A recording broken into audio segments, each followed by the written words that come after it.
Let's go, ngobrol-ngobrol, mau tanya-tanya juga boleh seperti biasa. Mumpung ada papan, bisa ngejelasin secara visual. Cara memahami wanita. Tor, jelaskan. Salah kamu kalau misalnya pengen memahami wanita. Masalahnya wanita aja nggak ngerti gitu loh. Dia maunya apa. Kalau misalnya bisa konsisten nggak apa-apa, tapi cuma berapa persen yang bisa konsisten apa yang dia mau. Tapi kalau misalnya mau generalisasi ya, Tong. Siapa sih namanya? Rudy. Kalau misalnya pengen digeneralisir, di apa ya? Dicari umumnya gitu. Mereka tuh pengen didengerin doang. Apalagi kita sebagai cowok tanpa dia ucapkan kita harus mengerti itulah. Sebenarnya mereka tuh cuma pengen didengerin aja gitu. Kayak istriku pun juga aku kasih tahu kalau misalnya ngomong sama aku jangan pakai kode-kode gitu loh, karena aku nggak ngerti. Itu pas awal-awal pacaran aku udah ngomong, kalau ngomong itu yang jelas, maunya apa jelasin, jangan pakai kode atau apa gitu. Kalau misalnya ngomong pakai kode aku nggak bakal ngerti dan bodo amat gitu. Sama ke mantanku dulu aku juga gitu, selama ngomong nggak gena nggak aku gubris, soalnya kan aku nggak ngerti. eh aku pernah nanya kan ke istri kan, kenapa sih kalian tuh, ya kaum kalian itu ngomongnya tuh nggak bisa langsung gitu. Waktu itu jawaban kamu apa ya, kenapa wanita itu sering kali, ya nggak semua ya, sering kali itu kebanyakan dia itu ngomongnya nggak langsung. Orang-orang kiranya gengsi, tapi bukan gengsi. Enggak ya, enggak. Sebenarnya Emang bukan gengsi. Tapi sebenarnya bukan gengsi, lebih ke perempuan itu terbiasa membaca social cue atau emotional cue. Terbiasa membaca social cue atau emotional cue. Emotional cue. Cue itu apa? Jelasin. Cue itu kan tanda kan? Iya. Tanda-tanda social atau tanda-tanda emosional. Jadi udah dari kecil itu diajarkan untuk peka. Betul. Disuruh peka. Karena dari segi mainan pun juga mainan yang empatik gitu ya. Empati kan ya, main boneka, main masak-masakan, dokter-dokteran. Jadi empatinya terlatih di situ. Oke, terus oke, ini katanya Kak Leli. Karena jaga perasaan pasangan sih. Itu juga bisa. Terus? Ya jadinya kayak apa ya namanya? Kayak ya aku tuh bisa ngerti gitu loh tanpa mendapatkan request kayak gitu. Oke. Ya, masa kamu nggak bisa sih? Disuruh mengerti tapi aku nggak tahu itu Thor yang buat aku mumet, nambah permasalahan terus. Kalau misalnya disuruh mengerti, ya sebenarnya ya kalau berani balas ke cewek kamu ya balas aja. Ya kamu juga harus ngerti aku dong. Kalau misalnya aku itu nggak bisa baca apa yang kamu mau gitu loh, aku nggak bisa nebak apa yang kamu mau gitu. Terima kasih Angger untuk mawarnya Bro Angger. Thank you. Aku mau nanya boleh nggak? Boleh Septian, silakan. Bakat versus kerja keras. Wah itu sebenarnya dua hal berkesinambungan ya. Itu penting soalnya kalau bakat gitu ya. Bakat tapi kalau misalnya nggak di usaha keras gitu ya, kerja keras gitu ya. Kerja keras gitu. Ya agak sulit nih bakat nonjol kalau misalnya nggak kerja keras. Kerja keras ya bakal capek betul kalau misalnya nggak ada bakat. Jadi paling enak kalau mau cari tengah-tengahnya, kita udah punya bakat, terus kita kerja keras juga gitu. Jadi gitu Septian. Perdebatan klasik. Karena gimana ya? Itu harusnya bukan jadi perdebatan. Kalau misalnya itu gini, itu menjadi debat karena kebanyakan orang itu berpikirnya hitam dan putih. Oh baiknya bakat, oh baiknya kerja keras. Kenapa kita nggak ambil dua-duanya gitu dari dua hal yang sangat positif itu? Bakat dan kerja keras mantap kali ya. Mantap.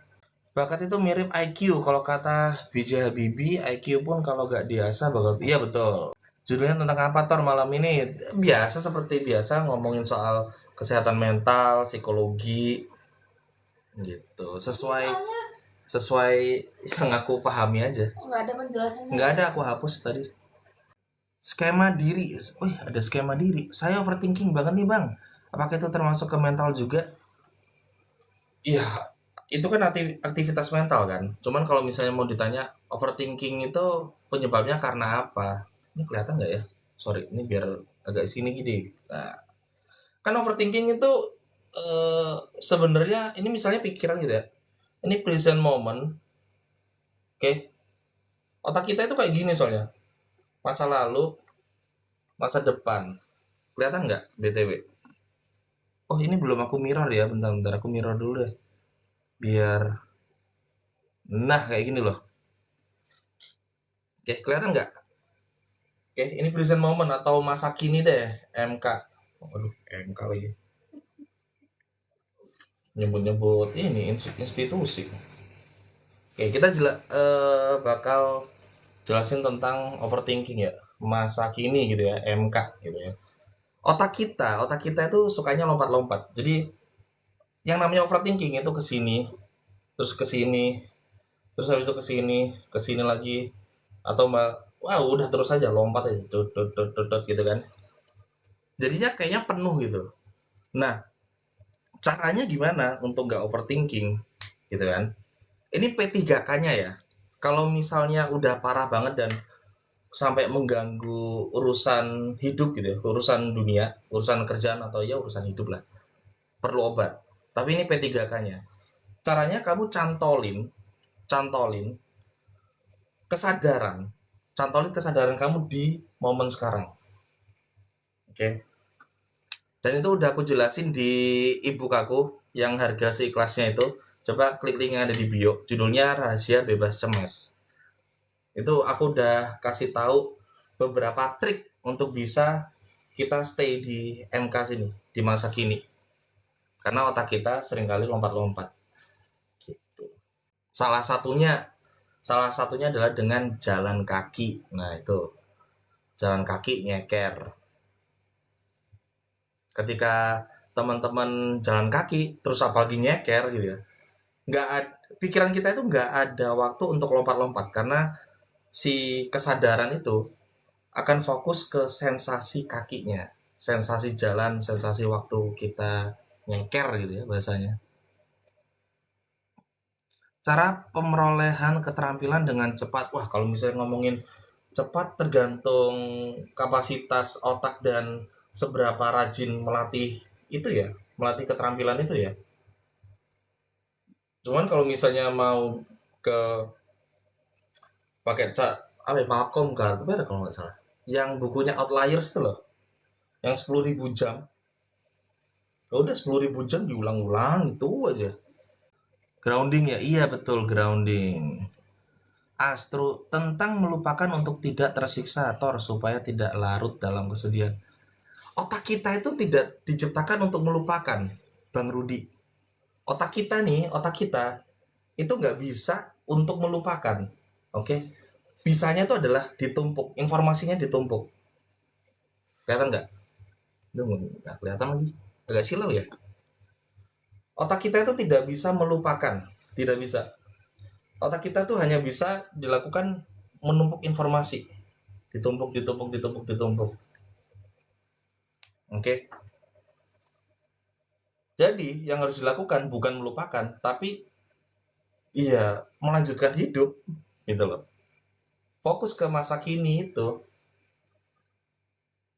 sesimpel itu sebenarnya. Kan namanya juga move on ya, namanya juga move on. Move on itu bergerak, oke. Bukan forget on, tapi move on, bergerak aja terus jalan aja gitu. Kayak ya udah kita sadar bahwa oke, aku udah putus, aku udah disakitin nih, rasanya emang sakit sih, tapi aku tetap harus hidup karena di luar sana masih banyak cewek lain yang bisa menghargain aku, yang bisa mencintai aku, yang bisa menyayangi aku, gitu mindsetnya. Gitu Thor. Asik manggilnya Thor, udah asik aja. Apa ya, kalau suka overthinking jadi gampang lupa. Aku nggak tahu istilahnya apa, tapi itu ngaruh soalnya pikirannya kan terlalu banyak ya. Dan lupa itu berpengaruh sama yang namanya ini nih, neurons. Jadi kena kelihatan nih, neuron di kepala kita itu rusak kalau misalnya terlalu banyak informasi yang ini. Dalam buku The First 20 Hour, wah aku belum baca lagi. Karangannya siapa tuh? Aku tahunya Outlier sih. Oh, First 20 Hour ya. Aduh, itu yang sampunya kuning bukan? Kalau nggak bisa dijaga otaknya nanti ada ruminasi. Nah itu kah? Terus overthinking jadi catastrophizing dan stres. Mungkin itu maksudnya ruminasi itu kali ya. Contoh salah satunya kalau putus pacar berubah jadi lebih baik. Iya. Cara pembelajaran yang efektif. Wah, ini gimana ya? Cara pembelajaran efektif itu tergantung orangnya sebenarnya. Tergantung, makanya aku nggak setuju ya kayak sekolah yang harus ngapal semuanya. Tapi memang betul, hafalan adalah salah satu cara dasar untuk bisa memahami materi. Nggak memahami sih ya. Kayak, oke aku ngerti nih gitu loh maksudnya. Cuman harus ada cara lain gitu. Soalnya kan gini, sistem sekolah itu bagus ya dengan cara hafalan, terus habis itu kayak mencatat atau apa. Cuman jadinya kayak hantem kromo kalau orang Jawa bilang. Kayak kayak semua murid tuh harus bisa hafalan padahal ada yang nggak bisa ngapalan gitu, nggak bisa hafalan gitu. Mau gimana? Jadi kalau misalnya dibilang gimana cara belajar yang efektif sesuai kamu pahamnya gimana? Aku ya, ini aku pribadi, aku kalau belajar baca buku terus habis itu aku garis bawahi gitu. Terus aku bikin mind map kadang-kadang. Move on jalur orang baru efektif gak? Selama ini ya, aku dari orang-orang yang konsultasi ke aku, mereka nggak bisa sih. Nggak bisa move on. Soalnya orang yang belum move on seringkali nyari orang yang mirip kayak mantannya. Tap-tap, udah 4.000 siapa nih yang tap-tap? Makasih ya, udah sampai 4.000 loh. Belajar konsep cara kerjanya. Nah, ngomongin konsep emang macam-macam konsepnya. Mel, bang, gimana cara yakinin pasangan kalau everything gonna be alright? Atau malah kita sebaiknya diem aja? Wah, menarik. Gini ya, orang lain atau bahkan ini dikerucutin ya, cewek gitu ya, pasangan kita. Mereka itu cuman cari aman sama cari nyaman. Oke, kelihatan nggak? Nyari nyari aman sama nyari nyaman. Oke, bentuknya macam-macam. Misalnya kayak, oke aku mau nikahin kamu nih gitu. Rasa amannya apa? Oke, dari segi finansial, dari segi karakter, sifat kita, bagaimana ngerespon suatu hal yang kondisinya itu apa ya, kayak bikin emosi gitu loh. Gitu. Sebenarnya tuh kalian ini cowok-cowok diuntungkan sebenarnya. Cowok-cowok itu diuntungkan karena cewek itu nggak nyari ganteng. Ganteng itu bonus bagi mereka.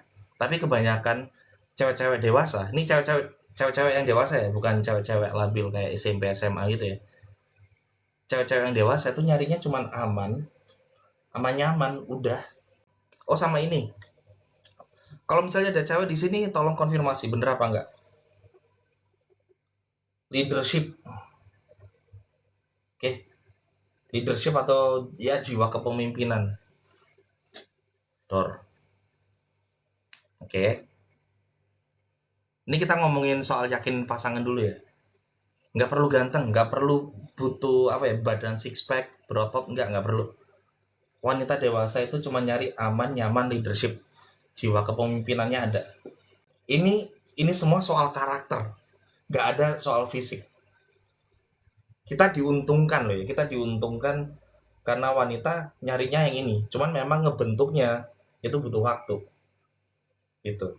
Kalau kita, untuk cewek-cewek misalnya nih yang susah susah nyari pasangan nih, cewek yang ada di sini, kita tuh gampang, ladies ya kan, cewek-cewek kita tuh gampang untuk didapatkan hatinya. Looks-nya aja diperbaikin. Cuman itu buat cowok-cowok yang nggak cerdas gitu, nggak dewasa, cuman looks doang. Tapi kalau orang cowok-cowok yang looks-nya udah bukan lu, sorry, cowok-cowok yang kualitasnya udah tinggi itu udah nggak terpengaruh soal cantik doang, tapi ada nilai-nilai atau value-value yang lainnya gitu. Everything apa nih, overthinking jadi anxiety itu iya efeknya kayak gitu. Halo Mas Mentor, halo Sisko. Saintis aku. Anyway, Glung, kesian pasangan barunya cuman jadi pelampiasan sebagai memenuhi ekspektasi pasangan sebelumnya. Itu kasihan Edwin Glung. Kalau misalnya kita nggak move on, yang kita malah bikin orang lain ini trauma lagi, ya Allah. Jangan ya, jangan jahat ya. Bener bang, leadership, iya betul. Dan leadership itu susah loh ya. Ini aku ngomong kayak gini juga belum tentu leadershipku juga jago-jago amat gitu loh. Lagi ngebentuk juga. Leadership nggak bisa dari belajar sih. Teorinya bisa, tapi kadang ketika kita belajar teori itu nggak sesuai dengan kenyataan. Teori ya buat pegangan aja. Tapi dari segi lapangan, wah susah sekali leadership. Biar pengalaman, in my opinion, betul juga, itu juga betul. Siapa? 13 orang, terima kasih yang udah stay di sini 13 orang. Jarang-jarang ya aku udah lama nggak live terus view-nya 13, sangat menyenangkan sekali. Biasanya yang punya leadership yang hidupnya jatuh bangun. Harus diakui iya sih. Harus diakui. Coba gini, aku ajak teman-teman cowok di sini ya. Bro-bro semua. Ingat zaman waktu SMP atau SMA. Kenapa banyak cewek yang suka sama anak band? Kenapa banyak cewek suka sama anak OSIS? Kenapa suka sama anak basket? Karena anak SMP atau SMA itu, si cewek-cewek itu ngelihatnya, kelihatan, si cowok-cowok ini kelihatan leadershipnya itu gede, gitu. Mereka tahu apa yang dia mau. Leadership itu gak harus kayak mimpin-mimpin yang ngatur gitu ya. Cukup kayak minimal, ini minimal banget. Tahu apa yang dimau, tahu arahnya mau kemana. Kalau cewek yang dewasa, mereka bakal mau nemenin. Mereka gini-gini. Ketika aku tadi kan aku bilang ya, untuk meyakinkan wanita gitu ya, biar percaya sama kita kan aman, aman, nyaman, kelihatan nggak ya? Nyaman sama pemimpin, jiwa pemimpin gitu ya. Mana nih pemimpin ini ya, sorry jelek. Kelihatan nggak? Oke. Aku nggak bilang kaya loh ya. Kalian nggak harus kaya. Kalian nggak harus kaya. Yang jelas, yang paling penting adalah kamu tahu arahnya mau kemana nih hidup gitu loh. Makanya aku bilang pasangan kita itu bukan kayak pacar atau istri gitu, tapi partner. Aku bilangnya selalu partner. Kalau ngajarin pas konsultasi atau program STMJ, aku bilangnya partner. Makanya kayak aku contoh misal, aku maunya jadi trainer. Aku pengennya ke situ gitu loh. Kamu mau ikut nggak gitu? Ibaratnya gitu. Kamu mau ikut berjuang nggak? Kalau misalnya nggak mau ya udah bye bye gitu.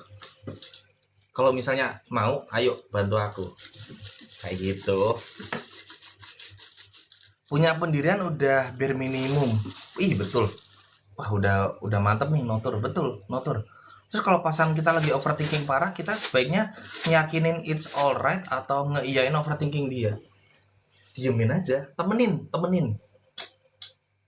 Kalau misalnya pasangan kita lagi overthinking, temenin terus sambil ditanya, overthinking kenapa sayang? Apa yang kamu pikirin? Terus biarkan dia cerita gitu loh. Biarin dia cerita. Karena mereka, dan gak usah ngasih solusi juga ya. Kadang kita gatel. Aku juga kadang masih gatel sih ngasih solusi.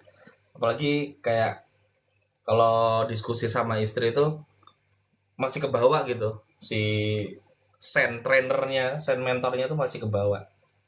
Padahal aku juga sadar kalau ya istriku cuma pengen didengerin doang.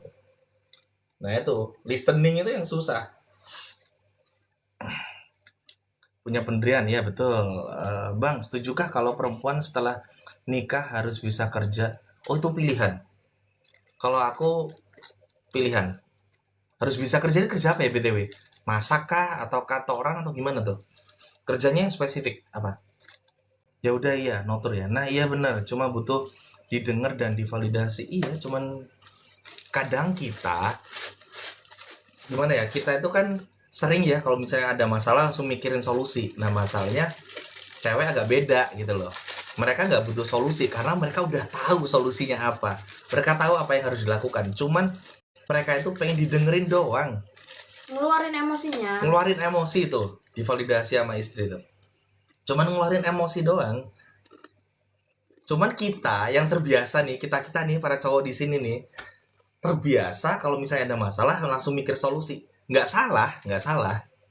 Cuman kadang ya yang bikin cowok dan cewek berantem gitu ya, pasangan berantem entah pacar atau suami istri gitu. Ya, karena komunikasi yang kayak gini-gini gitu loh. Yang simpel-simpel kayak gini. Sulit, Bro. Mikir aku belajar listening aja butuh berapa tahun. Itu pun juga kadang kebablasan kalau misalnya istri lagi curhat, pengen curhat doang nih, aku ngasih solusi. Gitu. Itu aja masih kebablasan loh sampai sekarang. Gimana yang nggak belajar gitu. Hal sepele tapi fatal. Asli. Banyak berantem selingkuh, berantem itu karena ya salah satunya ya nggak didengerin. Ada kan beberapa artis yang selingkuh alasannya si suaminya ini atau pacarnya itu nggak ngerti aku. Padahal aku yakin banget cowoknya juga sebenarnya nanya. Bukan nanya, lebih tepatnya kayak ngasih solusi gitu loh. Apa kemarin apa? Yang ini minta konseling. Yang minta konseling? Kamar suaminya itu. Oh ya, istrinya selingkuh ya. Ya ya ya. Jadi ini cerita aja ya. Ini aku nggak nyebut nama. Jadi ada yang mau konsultasi gitu ya. Seorang istri lebih tepatnya. Dia bilang ke aku dia selingkuh gitu, tapi ingin memperbaiki hubungan sama suaminya. Terus aku tanya kan, selingkuhnya karena apa? Karena nih, suami itu apa ya? Nggak ngerti dia sama jarang komunikasi. Jarang apa? Nggak didengar. Sama nggak komunikasi juga. Kenapa? Terus aku nanya, suaminya kerja? Iya kerja. Ngerti nggak maksudku? Kadang nih kita cowok, kita kerja. Niat kita kan kalau misalnya kerja atau apalagi kalau udah nikah ya, kita kerja itu untuk istri, untuk anak. Tapi ternyata usaha kerja keras kita itu nggak dilihat oleh pasangan kita karena bukan itu yang dibutuhin. Yang dibutuhin tuh cuman pengen didengerin, jadi teman curhat. Makanya aku tadi bilang, aku nggak ngomongin uang tadi, cuman nyaman, aman, leadership, kepemimpinan. Gokil ya, gokil. 12 tahun aku belajar, ternyata ini sulit sekali gitu. Niat kita baik sebagai suami ya. Nanti teman-teman di sini yang udah nikah pasti bakal sadar gitu.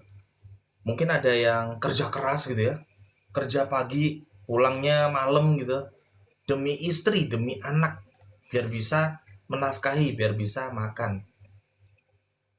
Tapi kalau misalnya istrinya apa ya, nggak respect dan nggak tahu gitu ya, kadang ada beberapa orang milih pasangan itu yang dinikahi ya itu ngasal aja, cuman modal cantik doang gitu, tapi secara karakter, watak, sifat agak ngaco gitu loh.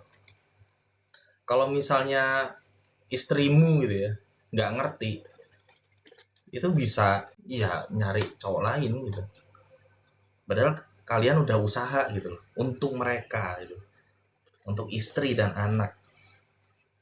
Tapi ternyata kebutuhannya bukan itu. Itu kenapa sih pasti openingnya gitu? Apa tuh? Oh, tapi yang bikin malas pasti dibuka dengan rese bin tantrum. Hal sepele tapi fatal. Oke, tapi yang bikin malas pasti dibuka dengan rese bin tantrum. Makanya aku bilang Terutama di program STMJ aku bilang, pilih pasangan itu yang benar. Bukan yang penting ada status, bukan yang penting punya pacar. Ya kalau misalnya pacarnya buat main-main, lupakan ajaran STMJ itu. Buat teman-teman yang ikut program STMJ ya. Lupakan apa yang aku kasih tahu kalau cuman buat mainan doang. Tapi kalau misalnya niatnya serius, itu beneran apa ya, diseleksi gitu loh. Kalau alasannya karena kesepian? Alasannya, apalagi alasannya karena kesepian. Yang pengen nikah, kenapa? Karena kesepian. Waduh, malah repot, malah cap cipcuk. Kalau alasan pengen nikah karena capek skripsi? Sama aja, apapun itu. Karena Apapun yang berkaitan dengan capek gitu ya. emang Itu kenapa? nggak rasional. Kalau berkaitan dengan capek? Nggak rasional yang. Kan kamu tahu sendiri kriteria pasanganku, aku tulis gitu kan. Bisa terukur. Maksudnya yang dicari itu apa ya bang? Nah kalau misalnya ngomongin dicari itu apa, itu tergantung kebutuhan kamu. Aku nyari pasangan nih, contoh ya, ini nih nggak harus niru-niru ya. Ada sebelumnya nih aku bacain. Oh iya apa tolong kamu bantu baca ya, ini banyak nih chatnya. Makasih ya guys antusiasnya. Kok ada ya kenalan gua selingkuh nikah udah 5-6 tahun lebih, selingkuh sama teman kerja. Oke. Padahal selingkuhnya nggak lebih cantik dari istrinya. Maksudnya yang dicari itu apa ya bang? Selalu itu sebenarnya udah aku jawab di konten videoku di TikTok kok. Itu viral, udah aku pin. Coba lihat alasannya kenapa. Ya ujung-ujungnya apa? Ini. Ujung-ujungnya cuma needs. Kurangnya ya kan, kurangnya needs. Kurangnya kebutuhan. Dia gak dapat kebutuhan dari pasangannya. Tolong yang, tolong bantu baca lagi yang.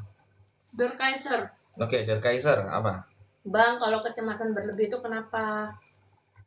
Oke, kalau dibilang kenapanya, itu kayaknya udah deh. Enggak bang. Itu baru ya? Wah, kalau dibilang kenapanya, ini jawaban gampangnya ya. Karena kita ada ekspektasi. Karena kita takut dan khawatir. Kita ada ekspektasi. Gitu. Gampangannya gitu. Ini belum. Oke. Kebutuhan seperti apa? Nah, itu tadi yang mau aku jawab ya. Kebutuhan seperti apa itu macam-macam. Contoh, bukan macam-macam, lebih tepatnya beda tiap orang. Kan, contoh kebutuhanku terhadap pasanganku adalah bisa komunikasi yang baik. Karena aku ketika menjalin hubungan serius dan ketika nikah kan maunya sampai tua ya. Sedangkan tua itu yang bisa diandalkan adalah komunikasinya. Itu aku sering bilang. Jadi aku nyarinya yang bisa komunikasi gitu. Bukan ewi-ewi persahabatan, itu bukan. Bukan ewi-ewi. Ewi-ewi itu nanti paling di umur 40, 45 aja udah nggak gitu penting. Yang paling penting itu komunikasi. Beli Dharma, belajar apa nih bang? Belajar soal pemberdayaan diri. Der Kaiser, bukan karena bipolar. Kecemasan berlebih bukan karena bipolar. Wah, itu ranahnya psikolog sama psikiater ya. Aku nggak berani ngomong sih. Aku nggak berani ngomong, aku nggak bisa bilang apakah itu karena bipolar, karena overthinking itu ADHD juga overthinking, ya bipolar juga, depresi juga, gitu. Jadi tergantung ya. Bukan ranahku lah intinya, aku nggak berani ngomong kalau itu. Aku masih lulusan S1 guys, jadi aku belum bisa ngomong soal klinis kayak gitu. Jawaban praktikalnya ya itu tadi, karena ada ekspektasi. Iya, praktikalnya karena ada ekspektasi, sesimpel itu. Gimana ya? Orang depresi itu adalah hasil, ya kan, hasil dari afirmasi, aduh nggak kelihatan, afirmasi negatif yang diulang-ulang, gitu loh. Jadi depresi adalah hasil dari afirmasi negatif yang diulang-ulang. Nih circle terus muter. Afirmasi negatif kayak gimana? Contoh, kayaknya aku nggak layak deh, kayaknya aku bodoh banget, sumpah, aku tolol, gitu-gitu. Kenapa ya aku hidupnya kok gini banget gitu. Itu diulang terus. tiap hari, tiap jam, tiap menit. Beli Dharma, jadi stoik biar nggak OVT-an. Nggak semua orang cocok sama stoik ya. Istriku nggak cocok stoik. Kalau aku cocok stoik. Aku bisa yang ngelakuin premeditasio malorum, terus bisa ngelihat secara netral, ngelihat secara objek gitu ya. Fakta dan opini bisa ngebedain kalau aku. Stoik kesannya buat orang lemah. Itu kesan dari siapa yang bikin? Itu benteng menurutku. Dia kalau misalnya dibilang lemah ya aku ngerasa lemah juga sih. Karena pikiranku kemana-mana sebenarnya. Der Kaiser. Mm. Benar ya, ternyata kalau kita berekspektasi Sekecil sekecil apapun. apapun harus siap ruang ikhlas sebesar mungkin. Oh iya. Iya betul. Bener-bener. Nggak cocok stoik biasanya karena udah diinjek-injek. Kesannya mau membalas. Oh itu berarti dendam. Berarti nggak cocok sama stoik. Karena stoik itu nggak boleh dendam soalnya. Stoik itu yang bodoh amat pencapaian orang itu ya. Nggak cuma pencapaian.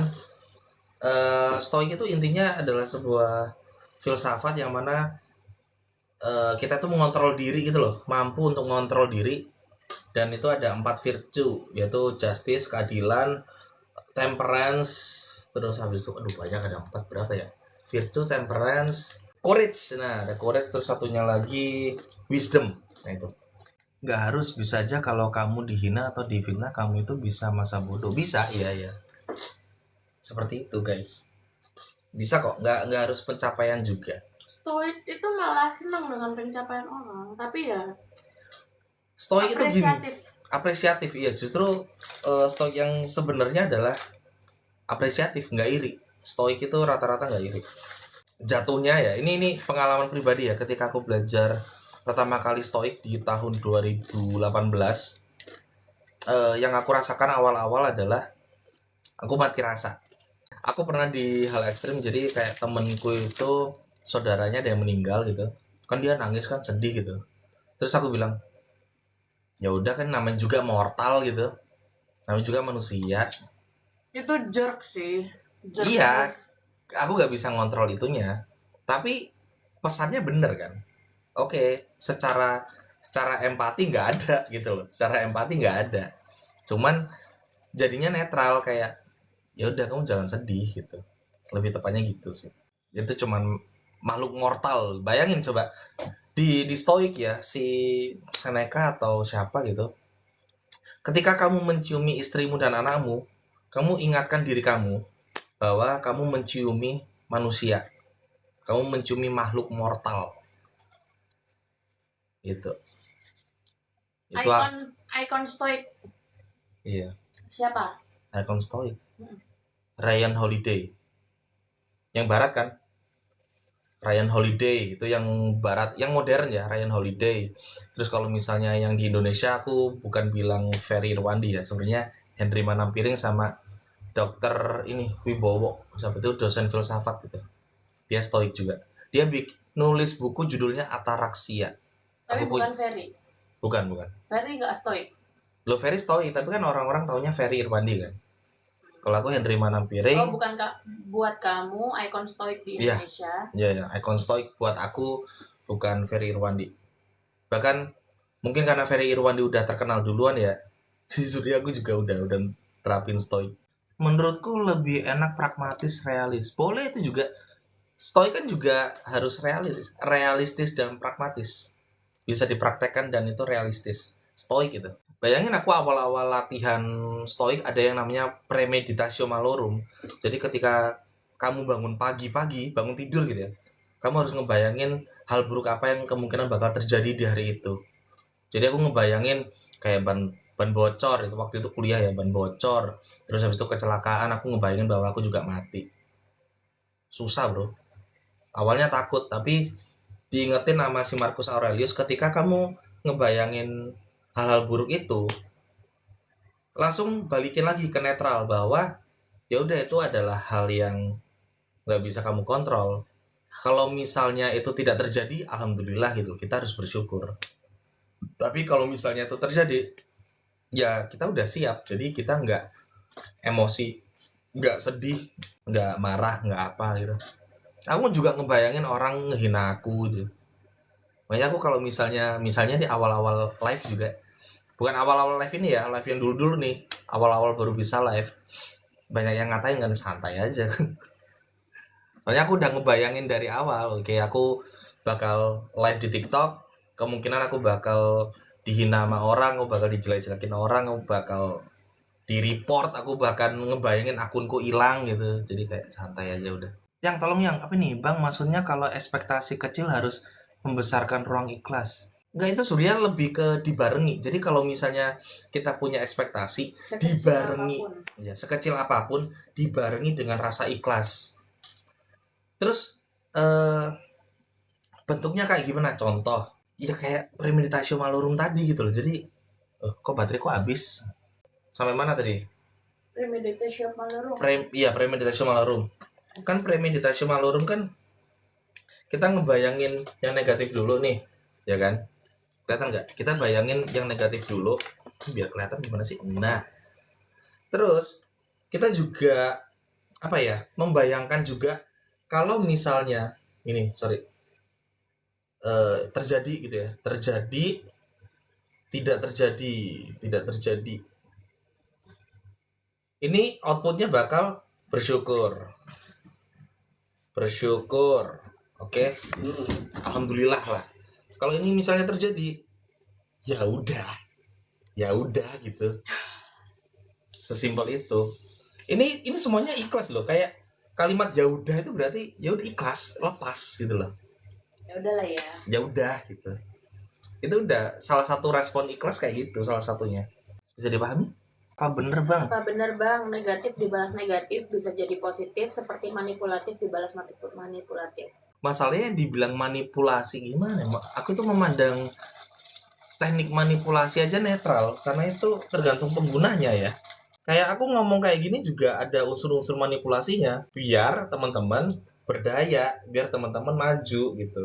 Kalau misalnya orang jahat ya manipulasinya buat dimanfaatin gitu. Jadi kadang kalau dalam dunia real ya, dalam dunia kehidupan ini itu nggak bisa hitam dan putih masalahnya. Kita harus punya mindset paradoks gitu. Ada yang tahu nggak ya mindset paradoks? Ini aku ajarin aja kali ya.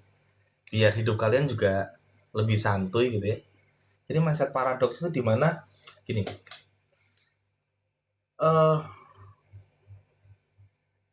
Kamu pernah lihat ini nggak sih? 6 ya, angka 6.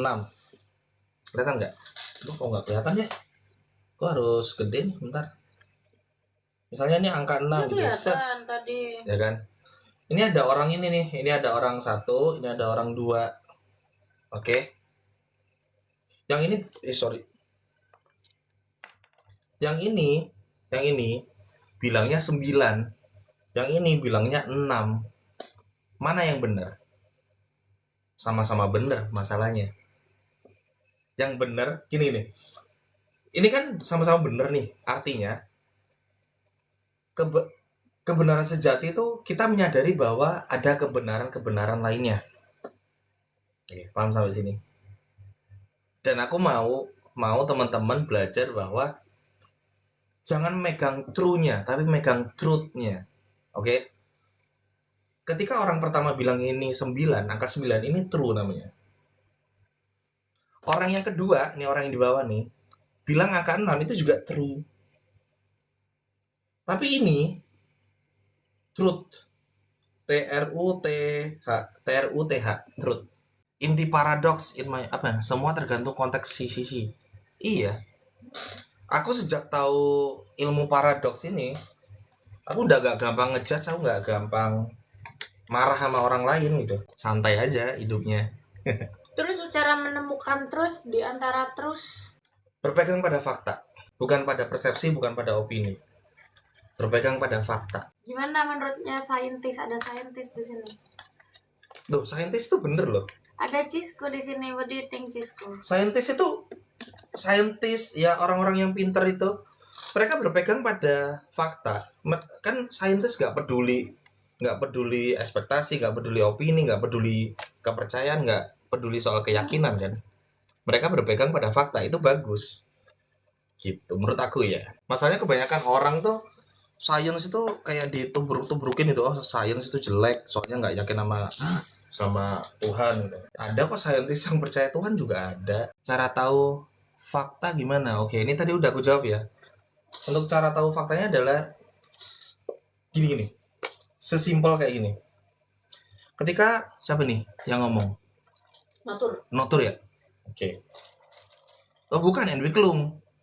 Cara tahu iya. fakta gimana? Nih ya, ini yang ada di depan kamu ya. Oke. Ini papan. Oke, ini papan. Opini kamu atau true-nya kamu, oke ini kotak, ini warnanya putih, ini bagus papannya, ini pasti belinya mahal, ini pasti murahan, itu opini. Itu true-nya kalian. True-nya kalian, oke. Kalau truth-nya, ya udah kayak gini, no judge. Ya udah papan, udah. Faktanya, oke faktanya warna putih. Tapi bisa aja kalau orang yang buta warna ternyata ini bukan putih, tapi kuning. Nah, true lagi. True itu apa maksudnya?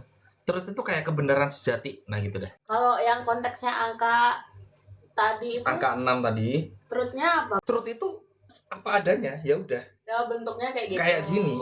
Soal orang bilang ini angka 6 atau angka 9 atau angka 3, itu udah true, udah kebenaran bagi mereka. Wadah Aldindo nih bang, apakah boleh psikolog psikiater mendiagnosa klien menggunakan ChatGPT? Gak boleh. Ngapain seorang psikolog psikiater pakai ChatGPT? Orang udah belajar bertahun-tahun, Udah punya DSM, kenapa? udah punya DSM, penyarinya ChatGPT. Sayang sekali.